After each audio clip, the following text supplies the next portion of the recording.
Like, I couldn't have the real actor do that. I mean, I could, but I just didn't have the camera, or we'd have had to done it with a drone or a crane, and it's just a lot more. And since I was animating it, it was far away anyway. Why not use the digital version? So now we have an archive of early 19th century dresses and men's coats and suits for background characters. So I had all these undergrad students working on it in the Animating History Lab, Digital Fashion Lab, making a whole library of costumes for us to use. Welcome to another episode of Innovation Insights, where we dive deep into the minds shaping the future of industries through innovation, creativity, and groundbreaking research. We believe that innovation happens in all aspects of life. I am your host, Dr. Eulanda Sanders. Today, we have the privilege of diving into the creative mind of a remarkable artist, filmmaker, and educator, Michael Burton.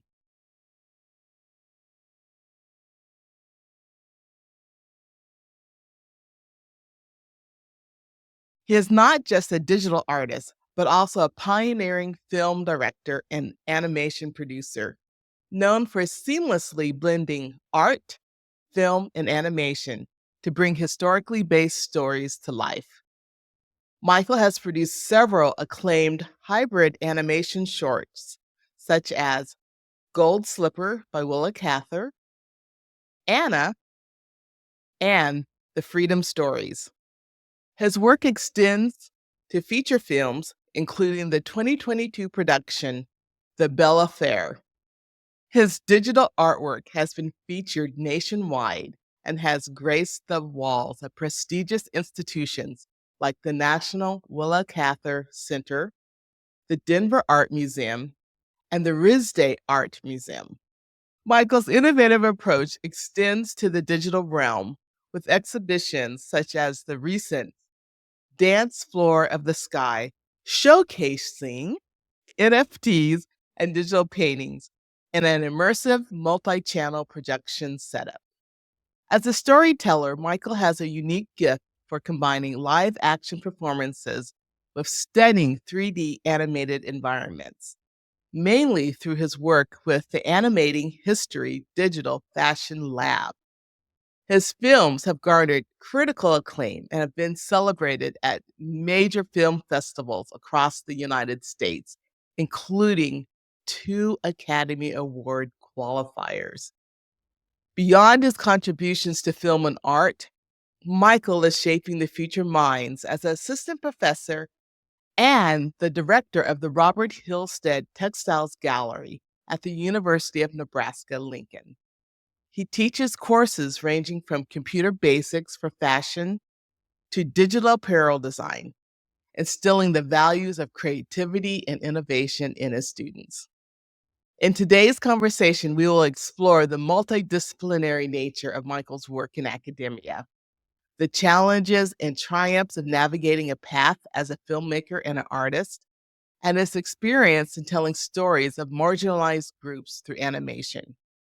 We will also delve into how Michael integrates costume history into his films, reflecting his belief in the power of digital costuming as a vital storytelling tool. Stay tuned as we journey through this innovative world of Michael Burton, where history meets digital artistry, and learn how he brings untold stories to life in the most visually captivating ways. Michael, welcome to the Innovation Insights podcast. Thank you. Glad to be here. What an intro. What a career. Oh my Yeah. goodness. Oh my goodness. I'm so thrilled to have you here. I've been a fan for quite a while, and I've been so impressed with how you have integrated innovation into your teaching and into your scholarly work as an academic. It's really, truly remarkable. Tell us a little bit about your background. How did you start this journey? Sure. I could start it when I was a kid, because actually that is really in a lot of ways what put me on the path I'm at today. And we were at Disney World recently, and I thought, this is for my kids, right? And I realized I probably had as much or more fun than they did. And it wasn't the thrill rides, it wasn't the fantasy, it was the whole immersive experience, but all of the mediums put together. because as a Disney Imagineer, they think about audio, they think about music, costume, the material culture, which is a term we use today. They think about the full experience when producing a film, right? So when I was a kid, we had a Super 8 camera, and then we had a VHS recorder. And my brother and I would make these little movies. He actually was really the director, the producer, and made really thought through films, right? That were produced in the ways like a miniature version of how Hollywood films are produced. Whereas I was fiddling around with trying to combine mediums.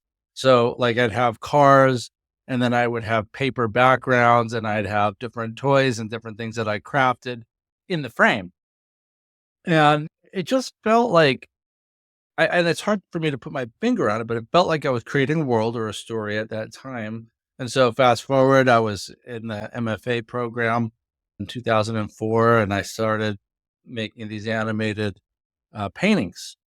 My committee was like, just do paintings for now. Get your degree. And in the minute I finished, I started pursuing that in earnest because it was different enough. It wasn't at the time really perfect for the MFA. It was too experimental. I couldn't really put my finger on why I was doing it, couldn't explain it away. But it really goes back to when I was a kid and trying to create stories and worlds. Mm. So you're just a natural storyteller then. I guess you try not to be boring when you tell a story. And that's been a big challenge because you can go on and talk about your dream that you had that was so interesting to you and not interesting to anyone else. However, you have to find ways to tell a story or at least bring people into a world. Right, right. And how do you use digital art to do that now in your work? Yeah, certainly for the environments and the extras and some of the digital costuming that you had mentioned. So, for example, our recent short, The Diary of Michael Shiner, it's on our website, animatinghistory.com. You can watch it there for free. It's finished up our film festival run. Might apply for a few more, but yeah, it's a short, and the story takes place in DC in the early to mid 1800s, and I used Unreal Engine gaming platform and 3D models that we've made, and then some that we borrowed to build out the world that Michael lived in. And that included the Washington, D.C. Navy Yard, neighborhoods in D.C., and the long bridge that goes from D.C. to Alexandria. It's still there. It's right next to the highway. And yeah, we created that world using the digital tools that are available now. And what's the advantage of being able to do it to create these worlds that existed through digital means? Because people could do a regular film and try to recreate it that way, but there Yeah. seems to be some advantages of creating this digitally. Well, I see there being two advantages. The first and foremost is cost. Yeah. And that is, just man hours and or people hours, right? Trying to build sets and things. But more importantly, the aesthetic informs the way we think about the past and the present. So I always try to describe this as should be a binocular rivalry, right? So there should be, okay, this looks like something from a long time ago. And we tend to think that was a long time ago. Times were different. And I don't know about everyone else, tend to simplify the past. And through our films, I try to unsimplify that and suss out the gray areas of humanity because that's really what's important. But at the surface, you can't help it. Like you hear a story and you just want the black and white contrasting points, right? So you're seeing the historic image that looks like an etching or an engraving, copper plate etching, maybe from that time period. But then you're hearing and seeing real people dealing with problems that are maybe in some ways even not so different than our own. Sometimes they're very different, but oftentimes at the human level, there are arguments and disputes and issues that are innate to humanity, right? And so that rivalry, you go, wait a minute, that was the past, but so I'm somehow connecting with that in a way, maybe that line or that argument or that scene in particular, you can identify and you are hopefully transported. So that's the real advantage of working with a digital medium. It makes so much sense. It makes really a lot of sense. And for apparel design and fashion design, the industry really just since the pandemic has embraced 3D modeling for apparel. But that's something that the film industry has been doing or animation for years. And what a unique position that you are in, and how lucky are your students to have someone that has years of expertise already ahead of the game in 3D modeling of costumes. Could you talk a little bit about that? Yeah, without a doubt, the advantages are here now that this technology exists and we have laptops that can even run some of most of the software, right? You just need space and, you know, enough RAM to be able to make the programs function. 10, 15, even 20 years ago, that was much more of a challenge because it's really integrated into many other workflows. So, for example, film and animation, there's lots of information out there on YouTube, especially. And I'm really embedded in that community, trying to share out things. I'm just talking like technical things that you get hung up on. And my videos on YouTube get a lot of hits for just trying to solve very basic, I wouldn't say basic, but very idiosyncratic things. But that's where I go for a lot of my information. And now I go to Chat GPT or other AI platforms for some really specific answers sometimes too.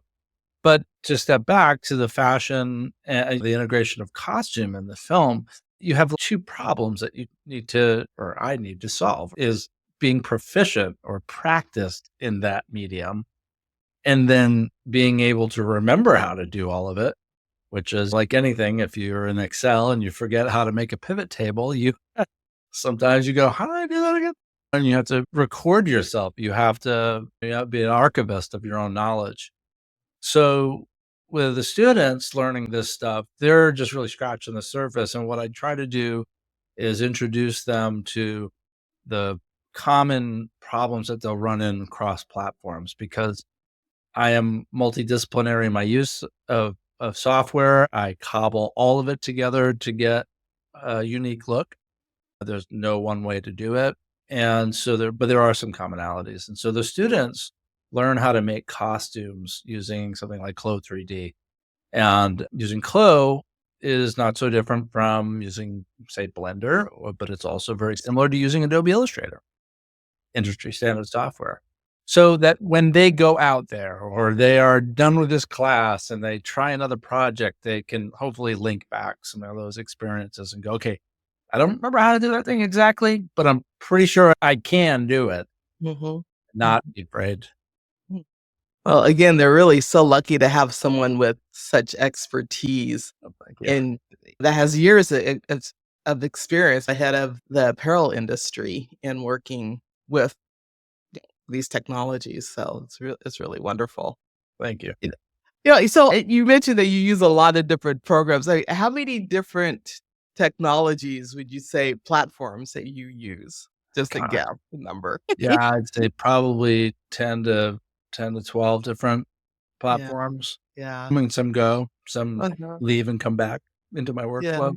Yeah. Yeah. Well, that makes sense. Your work is so multidisciplinary, which Yeah. is important because that's how you answer big questions.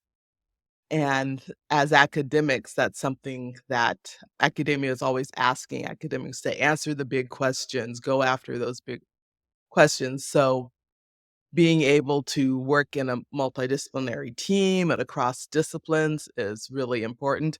I remember when I started out in academia, I was told, focus, focus, specialize, specialize. I didn't listen to that. It worked out pretty well Thank for the goodness. most part. But talk to me a little bit about your experience and being so multidisciplinary. Well, it's the hardest possible path, is it not, in academia? Yes. I mean, you hear about it, and that's definitely the way I think certain programs are going these days. Certainly fashion or apparel studies are integrating or bringing in new technologies. But there's just a lot of, I wouldn't say dogma is the right word, but there are definitely entrenched routes through academia that I just couldn't do. I mean, not Mhm. because I couldn't achieve in those areas. It's just, that's not who I am. And I have to be honest with myself about the types of questions I'm trying to answer, the length of time it's going to take to do them, and the amount of doubt I'm going to get along the way. So when I started animating history, it's about 8 or 9 years ago. I just got done doing a film with this company, Normal Life Pictures. I don't know if they still exist or not, but the director was in England, the producer was in New York, and I was in Nebraska. And they were doing this story about a Lakota Sioux family in South Dakota called the Dull Knives. They had 4 or 5 generations going back who had remarkable stories, and they wanted those told in animated paint because the guy Dull Knife, the family elder, who he passed away a few years ago, but he was a painter, and they naturally wanted the history because he's the teller or the keeper of the family history to be told in animated paint. So I said, "Oh yeah, I do. That's what I do." So we were using Zoom. We didn't have Zoom didn't exist yet. We were using Adobe Connect and trying to figure out the ways to tell the story and how it would integrate into their real time documentary about the family. And I got done with that, and there was doubt here in this room and in the department. What are you doing? Yeah, how does this relate to fashion? Okay, let's let you do your thing. And I wasn't professor of rank or anything, so the stakes were lower, and there were creatives around at the time in the department, so they were supportive of that. Even didn't know what to make of it. And I had to find the people who were like, "Yeah, I think you're onto something. Let's do more of them." So my department chair, Michael James, he was always supportive of it, although also cautionary of the things that you said in the beginning, right? A lot of people are going to tell you to focus, and this doesn't match with or doesn't map onto the program. But I found Will Thomas, and he's a historian and a high achiever and a close personal friend and mentor and just somebody who has been really there for me and supportive this whole time. And I said, I have this idea. Let's try it. You want to maybe suss this out and see if we can figure out a way to animate more history stories? And he said, yes. Okay. I got this story that I'm working on. And he had been researching for his book, A Question of Freedom, the freedom suits. I'd never heard of a freedom suit. I didn't know enslaved families had been suing since the nation's founding to the Civil War, petitioning for their freedom in court. And he said, this woman, Anne Williams' story is really significant. This would be a good one to try as a proof of concept, get it off the ground. So I applied for a grant internally. I got it. People were like, I'm not sure about this thing, but it seems right on. And then I had to plow through for years and years and years with people just going, okay, until we got it into Oscar qualifying film festivals. Big Ten Network came out and filmed us out every volleyball game, every football game. There's a little 1 minute spot with us. Been on for years. Every week, someone texts me, I saw you on TV. Oh my gosh. And then people start to go, oh, this is a real thing. But when you have a seed idea that is off the the beaten path, most people are doubtful at first. And I just I'm like one of those snow plows in the highway. You see that spraying snow out of the way. I just keep plowing forward. I get exhausted by it without a doubt, but that's the only way I know how to work because there's so much doubt in the way. You just, you have to ignore it, respect it, and understand why people are doubtful. But because a lot of things fail. And failure is fine because that's part of innovating. You have to try, you have to take those risks. Yeah. And I, um, you know, it's always curious to me within the apparel and fashion area that there is a resistance to interdisciplinary because Yeah. the discipline itself is interdisciplinary.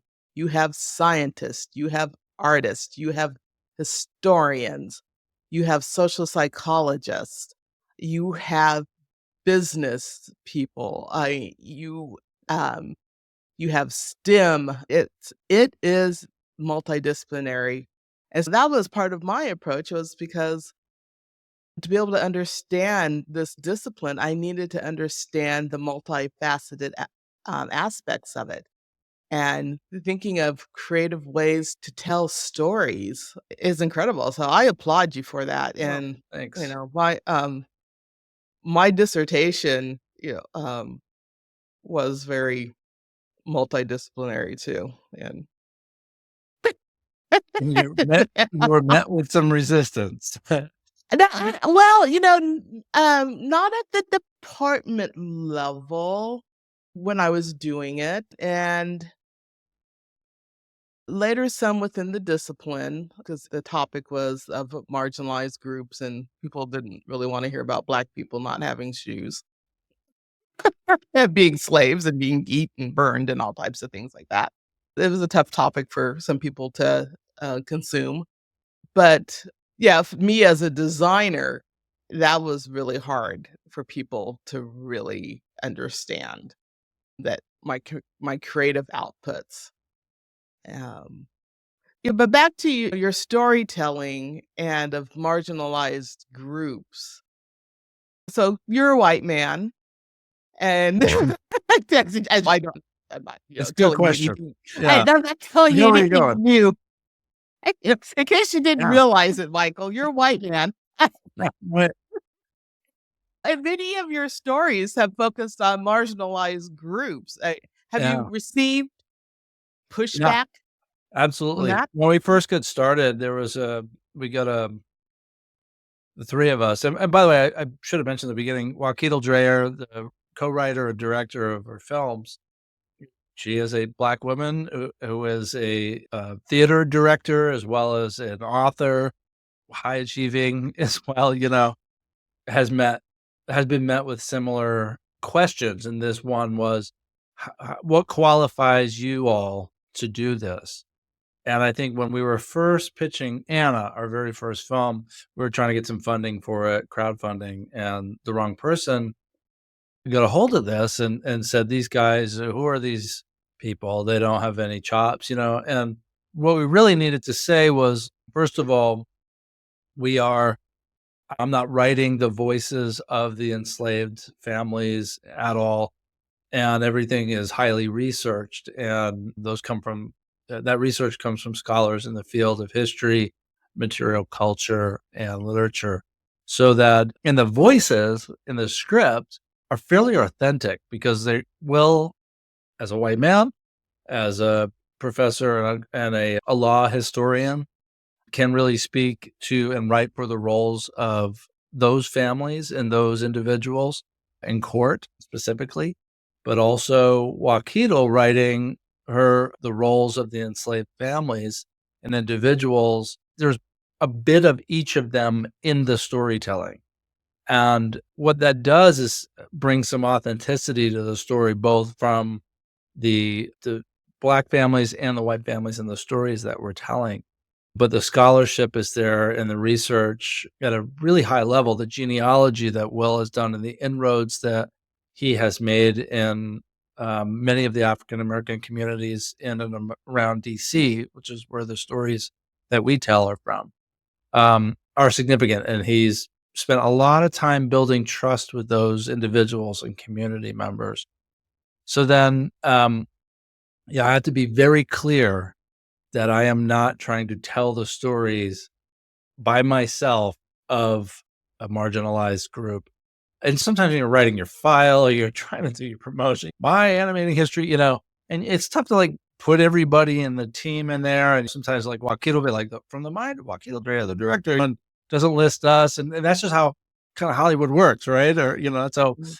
oftentimes credits, you can't credit everybody every time on every single thing that you do, but we Mhm. want to have it documented very clearly. And so early on, we were met with a lot more resistance. So going back to Michael Shiner, that's a primary source. He wrote the words, and that is significant. It's mind blowing. And to go and see and hold the diary and then leave and go, I should have taken a picture of every page. I only took pictures of the pages we needed. Like our story comes from like an excerpt about this big out of a book. Like he filled 60 plus years of history in this book with immaculate handwriting, I must say, and very accurate detail, giving the date and the day. And I'm like, I wonder if May 4, 1823 actually was Sunday. And you go back and look, and sure as heck, he was right. Why wouldn't he be? It's his story. But yeah, so going back to the original question, I want to be sure that people know this is not me trying to take someone else's story, tell it for my own, gain. Mhm. Mhm. Well, thank you, and you have it's another example of a really great interdisciplinary team working to answer big questions, tell big stories, stories that are untold, and thank you for doing that. Yeah, happy to do it. It's been the most rewarding work of my life. That's amazing, that's amazing. Well, tell us a little bit more about the Bell Affair, and then also I'd like to hear about Freedom Stories. Sure. Yeah, well, The Bill of Fare is our major film, our feature film. We worked on it for 5, 6 years. We got together with a researcher here in the Center for Digital Research in the Humanities, Casey Nash, who had been helping to document the story and add it to a really big repository website by Will Thomas's team called Oh Say Can You See? It's earlywashingtondc.org. And it maps together the genealogies of many of the descendants, but also the court cases, all of the court documents, and the attorneys who are involved. And so this particular case is fairly well known. It's the escape aboard the schooner called the Pearl, called the Pearl incident. And so the Bell family led this is the largest escape attempt by an enslaved family or group in American history. And 77 people were on board this ship. It set sail down the Potomac. It got to the mouth of the Chesapeake and the wind stopped and they had to hide out. And a band of militia, I think hired by many of the slave owners, the enslavers were caught up with them and they brought them back to DC. Then after that, the film goes on to really illustrate how the family was broken up at that point. Children were sold away and 13 kids were separated at that point. The film early on goes into their 13-year legal fight, which led to this escape attempt. Because we often think of the story of the runaway slave, and there's lots and lots of runaway slave ads, right? However, the story itself is really about their protracted legal battle for freedom, and it happens in different ways. The husband, Daniel, worked at the Navy Yard. He labored at the Navy Yard. He did earn a wage, but he was also enslaved. What was he? A Marine bought him, and then he bought his freedom from the Marine. So he got his freedom papers in a different way than his wife. His mother lived to be 99, Lucy. She is buried in Congressional Cemetery. She's in the film. Remarkable. They lived together as a family unit, even though some were free and some weren't. And that dynamic, Joaquino really wrote, uh, a, I guess, a narrative that you would not expect, which is an argument between the sister-in-law, the mother-in-law, and Mary Bell, who was enslaved, and the dispute among them about personal issues and her fight for freedom. You get really down into the personal life of these family members, the Bells. Oh, awesome. Well, I encourage all of our listeners to watch it. It's Thanks. just amazing. So tell us about Freedom Stories. So Freedom Stories in general is just kind of the overarching idea, and Freedom Stories is a project here at UNL that is Will Thomas and Katrina Jagandinsky and Jeanette Jones. They're history faculty, and it's a Mellon grant. And their work it's on habeas corpus.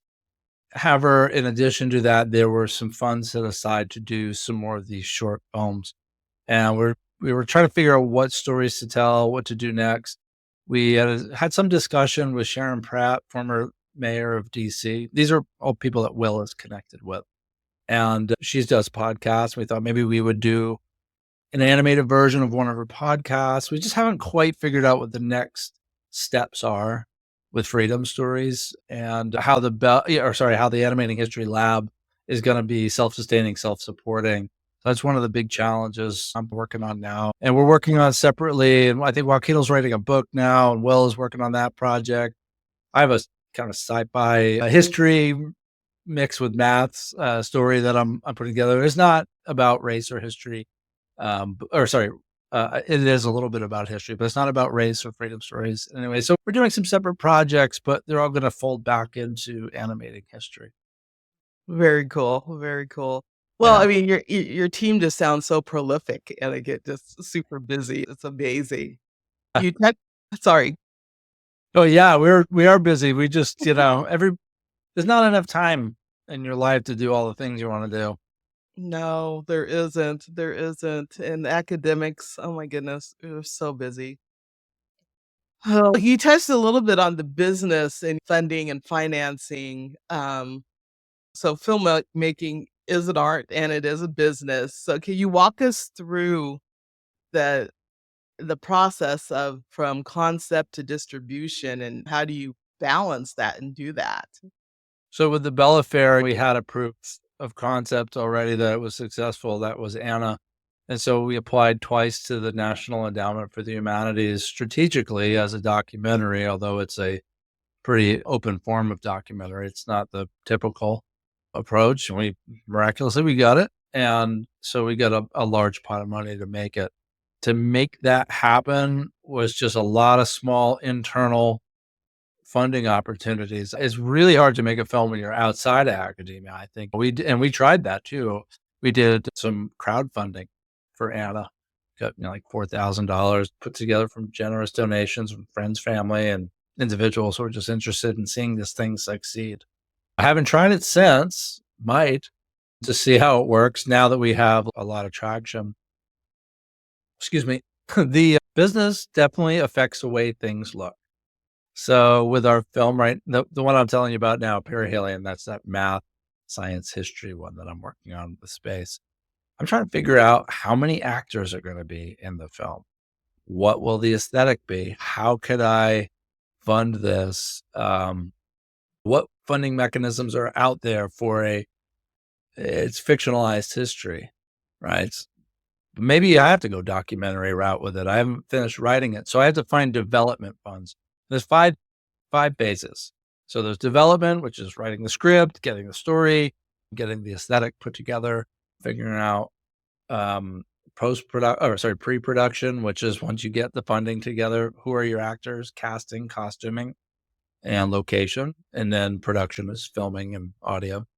Then post-production is bringing in a composer and editing and all of the visual effects that take forever because we got to everything in our scenes has to be made, right? You put it in there. All this stuff has to be made. So we put all that together and then distribution. So now we have a distributor. We have a relationship with one. And so we used tech transfer at the University of Nebraska. It's NU Tech Ventures. And they found an agent for us, and he has expressed interest in future projects. So he will help us shop around and get a distributor. And so we picked one that's a small distributor because they had a good personal touch and were very helpful when we were trying to get the finished product out, and they published it to Amazon and it'll be on other platforms for the next 10 years. So they bought the rights. And I must say, I haven't made a dime on any of this. And you have a 30% research apportionment. But it's part of my job. It takes a lot more than 30% of the time. I will tell you that.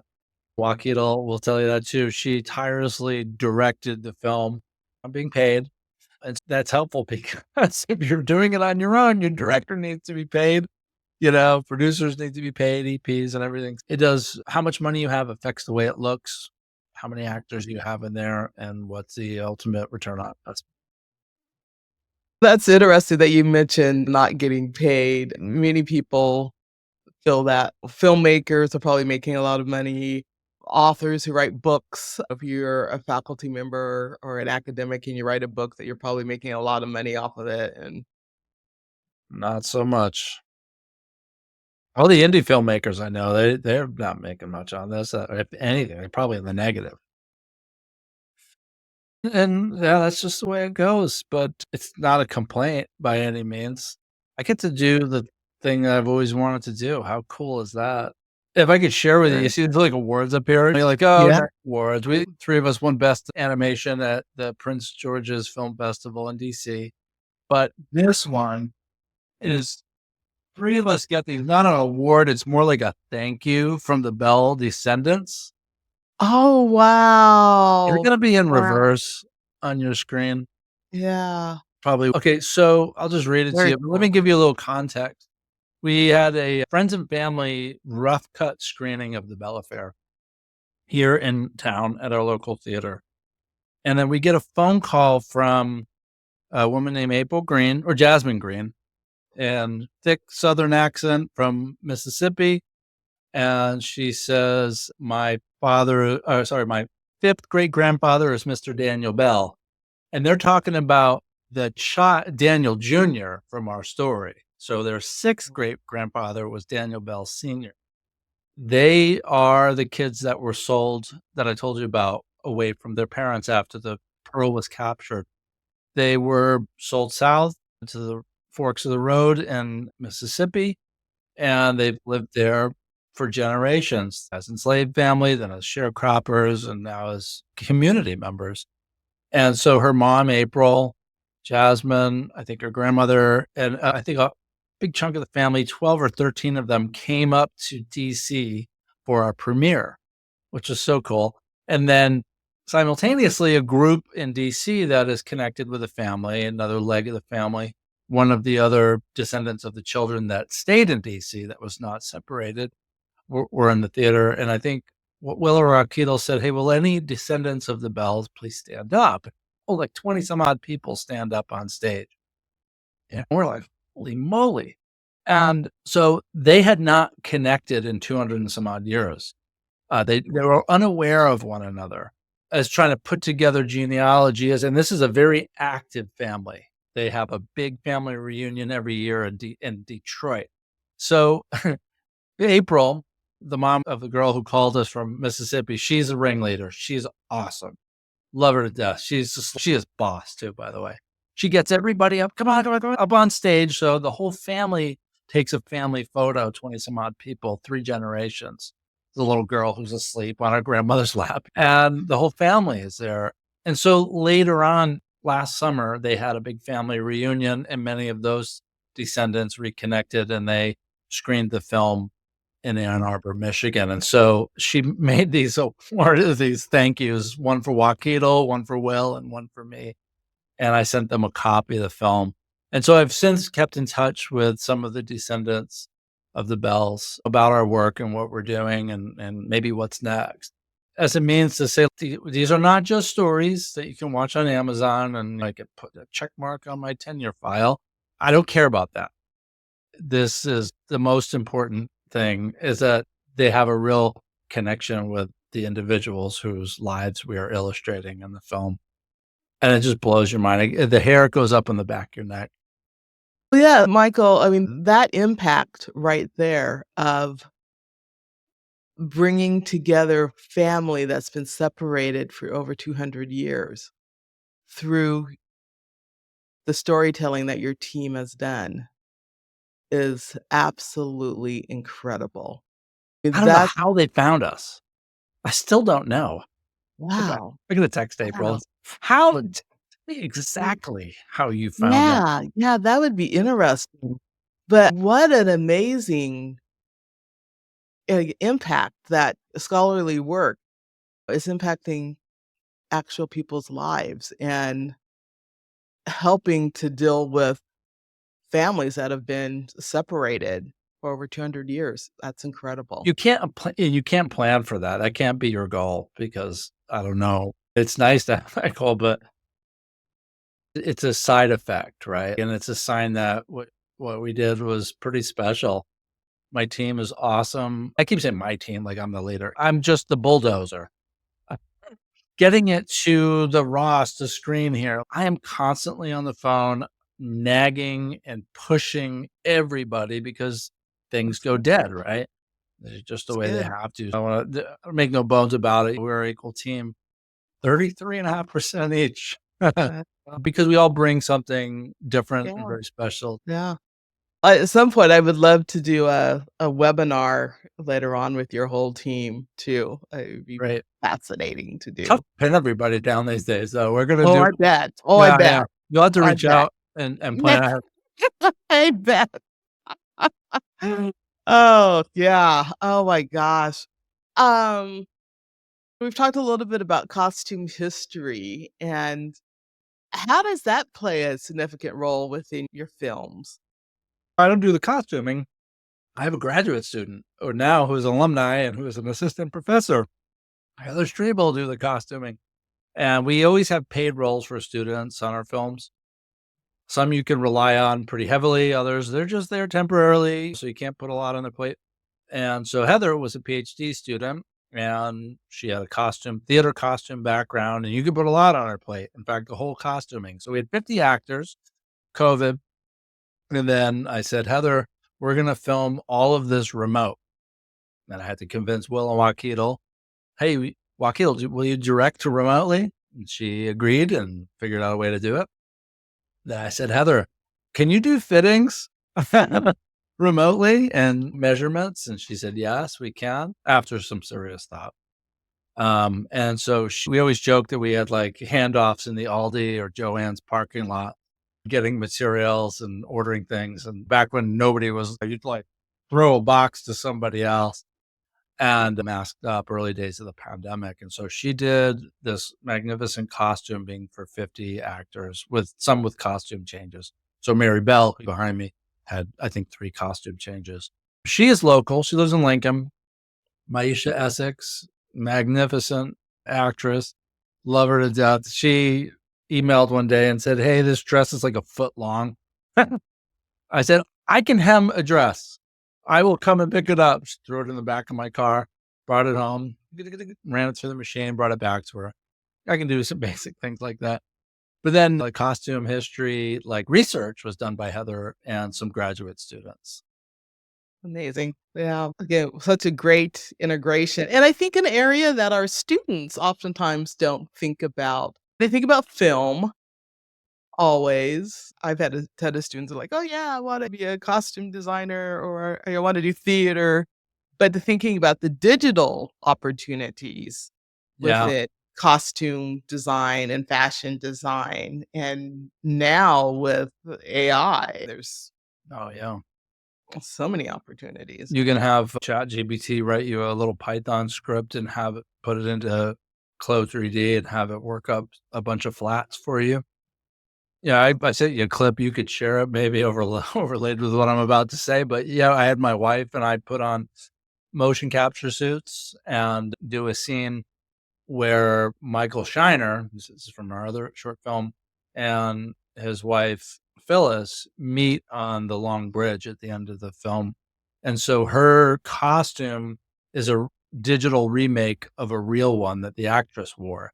And the reason I needed to do a digital version is I needed there to be a big camera pull out up high. And I didn't have a boom camera and all of that. And it was animated anyway. And they're in silhouette. So she and the kids run up to Michael at the end and embrace. And so my wife and I wore the suits and we did the motion. And then we mapped that data onto the actress's body scan and the actor's body scan. And then we put the digital clothing on them and we animated it so that it's seamless. I think there's things. I see all the little demons and they could have moved that keyframe one way or the other, done a little better, but it works pretty well. And other shots where we pull out at the very end and we see Michael Shiner walking away. Like, I couldn't have the real actor do that. I mean, I could, but I just didn't have the camera, or we'd have had to done it with a drone or a crane, and it's just a lot more. And since I was animating it, it was far away anyway. Why not use the digital version? So now we have an archive of early 19th century dresses and men's coats and suits for background characters. So I had all these undergrad students working on it in the Animating History Lab, Digital Fashion Lab, making a whole library of costumes for us to use. Oh, that's incredible. Tell us a little bit more about that lab. Yeah, so the lab doesn't have a physical place.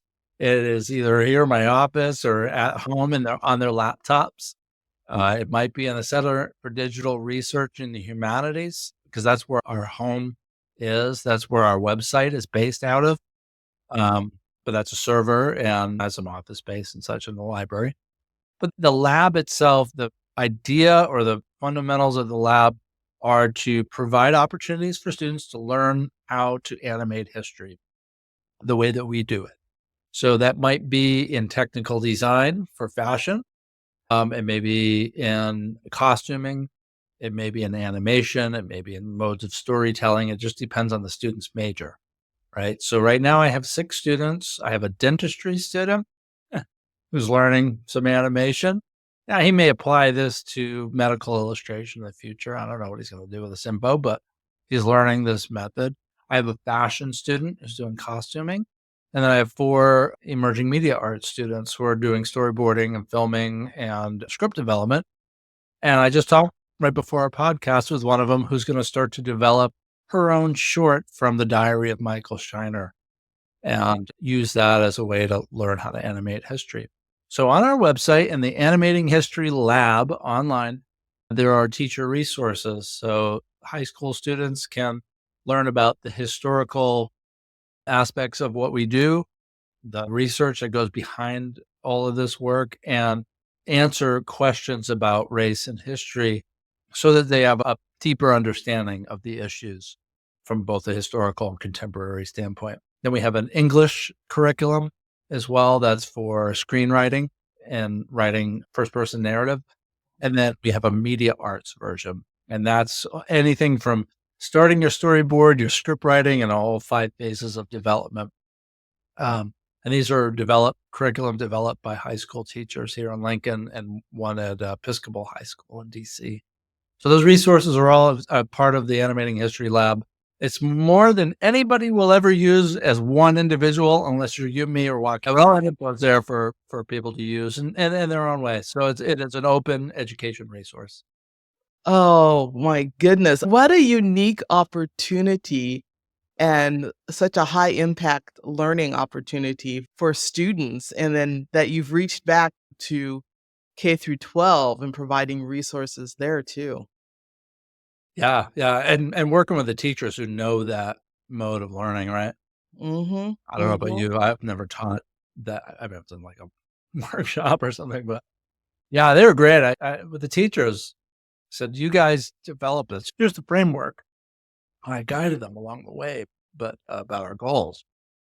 I said, "You have to teach this in a way that makes sense to you," and then they taught it in their classes. They tried it out, and it meets all national and state Mhm. teaching standards. So it's a Yeah. big concern. Again, really big impact and unique too, because I don't know of many faculty that are in fashion programs that have developed this type of curriculum and programming. So, I'm unaware. You have to tell me. I'll be honest. Like being a multidisciplinary faculty member means I know a little about a lot. And then some people know a lot about a specific thing. I'm really spread out. So are there others that are doing this kind of multimodal storytelling, filmmaking? You not know, that I know of.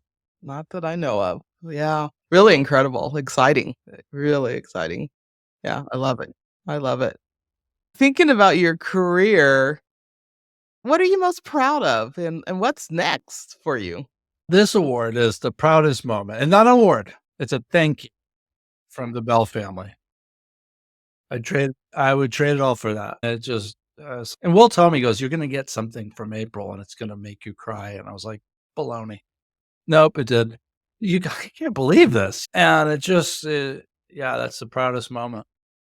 There's other things. I love teaching my students, and I say teaching them. I don't feel like I'm like telling them how to do anything, enabling my students Mm, do crazy stuff, but access things that they didn't think they'd ever be good at moments. So in class, when they have that, we always talk about the light bulb in yeah, academia. yeah. Those are the things I love, and I don't care if I get awards for it or not. It's not. My ego isn't wrapped up in that. I just do go, you should have a good work-life balance. I have none of that. It just all blends together. It's all the same. Um, my kids come to school, and that's a proud thing too, is that they come here, they go to lectures. My 8-year-old will raise his hand at a lecture and ask an intellectual question. I I love go, it. "Kid, where did this come from?" That must be his upbringing. Good. My faculty, parents, right? But those are the proudest moments. And what's next? The big thing right on the menu right now is starting to get the UCare students in my Animating History Lab to start thinking about telling their developing their own stories. I want to say their own sourcing stories from the diary, because I think that's a great resource. It's first primary source for them to develop. I am working on this film called Perihelion, and it's a story of an astronaut who delves into the life of William and Caroline Herschel, who are astronomers and rags to riches types, taught themselves calculus and Newtonian physics, built telescopes. His father was a gardener. He was a musician in the Austrian Guard, eventually became the king's astronomer, discovered the Wow. planet Uranus. Yeah, rags to riches, right? Like, I'm first gen. I identify with this guy.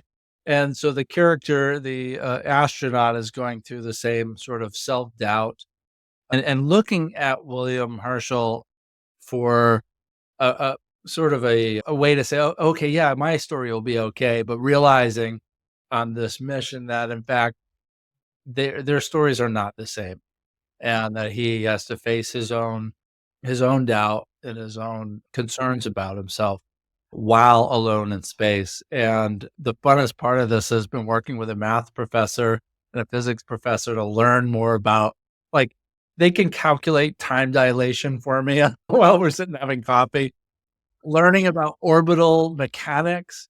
This is math that is above me, but I really rough understanding of, and that is accessible for a storytelling component. And it's a fun project because although there's history involved, and I'm reading this book, and the author is Michael D. Lemonick, who wrote the biography on the historical character, I can use these fictional characters as a way to study this character from history who is similar to myself. Wow. So, and one other thing I'm proud of is this stack of papers. These are all my rejection letters going back to 2021. Sorry, Oh, 2001. oh my gosh. Oh gosh. So, Rejection for everything. exhibitions, film festivals, anything art, anything career related. Graduate school. I applied to graduate school 3 years in a row, but I was not quite a painter. I was not quite a sculptor. I was like, get some film in there. And they were like, what? So I saved them all. And the funniest one is the very first one, because the curator, and she was great, but she wrote such nice things in the first 2 paragraphs, but it wasn't until paragraph 3 that it said, unfortunately. And I was 21 or whatever I was at. I'm 47 now. So I thought, they're going to show my work. And then I go, I was crushed. But I remember my professor in undergrad, she said, I had a friend who saved all her rejection letters for her whole career, and she wallpapered her house with them. And I thought, that's the thing. But yeah, it's 2 binder clips. It's pretty heavy. And I have more now than I had then. So I mean, because I'm swinging. And Roger Federer was like, I think he swung 51%, won 51% of his points. And he was the best in the world to swing. Yeah. No, that is such a great story right there. And that you mentioned failure earlier. Not that I wouldn't say rejection is failure, but you have to try. And yeah, not everyone's going to grasp onto what you're innovating. And it's not the right time or moment or audience or just people. And yeah, look at your career. And one thing we didn't really talk about, if you have just a little bit of time, is your digital art exhibitions. Oh, yeah. And so tell us a little bit about those and this dance floor of the sky. Dance floor of the sky. Okay, so the exhibition was on the first floor of the gallery was Floor of the Sky, and then on the 3rd floor was Dance Floor of the Sky. And it's a quote by Willa Cather that she said, elsewhere, the sky is the roof of the world, but out here in Nebraska, the ground is the floor of the sky. And if you've ever been to Nebraska, you have driven many times across it to Colorado and Iowa. It's pretty flat, right? And it's big. And so I did these digital paintings. They were all 42 inches wide by about 30 inches tall of old barns. And it was about the nostalgia that and the difference in the way we think about old buildings compared to what's going on in those locations now. It might be farming, agriculture, politics, social issues, but we tend to idealize the past. And so it was about that connection with the past in Nebraska specifically. And then I had these NFTs upstairs that I had created, their video art, and it was a synced up 4 multi-channel projection animated to about 15 minutes of animation, ranging in themes of what I just talked about, but a little bit more abstract. So you follow these bugs around, and then you're in a field, and then it snows, and then it goes into crane migration. And anyway, it's on my website, michaelburtonart.com. Yeah. You can see it there. But yeah, it was a multi-channel projection. And with that, I had to, the crazy thing, to get it all synced up right, I had to program these little micro Raspberry Pi computers. And I had 4 of them synced up, and I had to learn quite a bit of coding. And that's why I'm an assistant professor still at 47, as I spent 4 years trying to make a multi-channel projection work so that it will work in a gallery and somebody can plug it in and it will play seamlessly. And I don't have to have a big set of instructions for them. So yeah, the exhibition was a big solo show for me here at Kiesel Fine Art. I think it was in 2022. The traveling exhibit, because you said that it's plug and play. Yeah, it can be. I haven't sent it to other galleries yet. I'm hoping maybe to do that. That's a hard thing because I had to set up some proposals and get going on that. And it's just another effort that takes a lot of time. Time. Oh, wow. You say you're 47, you're young Yeah. still. I got time. I can barely remember back to 47. It was quite a while ago. Time speeds up, doesn't it? It does. You've had an amazing career, and you have so much more ahead of you. It's really exciting. Oh, one question that we ask all of our guests is, how do you define innovation? That's a good one. I've seen lots of answers from your past guests. Defining innovation is a way to not just break roles, but see different ways of doing things, and not knowing what the end result is going to be, but knowing that you're heading the right direction, navigating a boat in the fog by instrument. And some people are pilots and they have to navigate a plane by instrument. You're going the right way, but you can't see it. And I think I use those analogies because it shouldn't be so different that no, it's not using familiar things. Innovating is building on things that exist already, or processes or modalities or whatever. So like a boat, you're using a compass or a GPS and a boat and an engine or a sail or whatever. The technology's there that's always existed, but you're going into uncharted areas. Oh, that's a great answer. That's a great answer. And yeah, it makes me think about this innovation insights. And sometimes, what path am I charting here? Yeah, I think you're doing something that's really unique, and I haven't seen it. And I don't know, I love this because it's specialized for the academic environment, but not just those in academia, bridge over into the private sector and industry. And and it's multidisciplinary. And yeah, I think and also I'm blown away at how much work you do. Posts is hard to keep up on, but you have a weekly newsletter and you're consistent about it. I know we have got 51 newsletters out at the time that we're filming this, and I was like, and many people don't know that I am the caregiver to my 81-year-old mother, and so every week for the last year, she's had to hear, okay, I got number whatever it is out, and it's just okay, get constant support there. That's pretty awesome, you know. It is. I mean, sometimes it's like 10 o'clock or 11 o'clock at night. I'm like, okay, mom, finally got it. Finally got it now. That's amazing. I was writing something last night that you saw on LinkedIn, just a post about today, and I trying to write it in such a way that it makes sense, and I'm just also hitting the wall, and I'm like falling asleep, and it's 9:20. You have so much going on at this point of year. I just don't even know how academics is just academics juggle. There is no balance It's a great at job all. though, isn't it? It is. It is. It's the best. It's the best, I wouldn't and trade it for anything. it I is love it. absolutely the best. And it definitely takes a special personality to do it. Yeah, there's highs and lows for sure. Absolutely. Oh, Michael, thank you so much for being here. Just inspiring and thought provoking, and just really embraces what we're about at Innovation Insights is telling stories in an innovative way. And you really have really demonstrated how you can do that, and just really appreciate you. So I hope that our listeners, please check out Michael's work. We'll make sure that it's all linked in the podcast and every post that we have. And please subscribe to hear more inspiring stories and conversations with trailblazers like Michael. Oh, keep innovating, keep dreaming, and keep making a difference.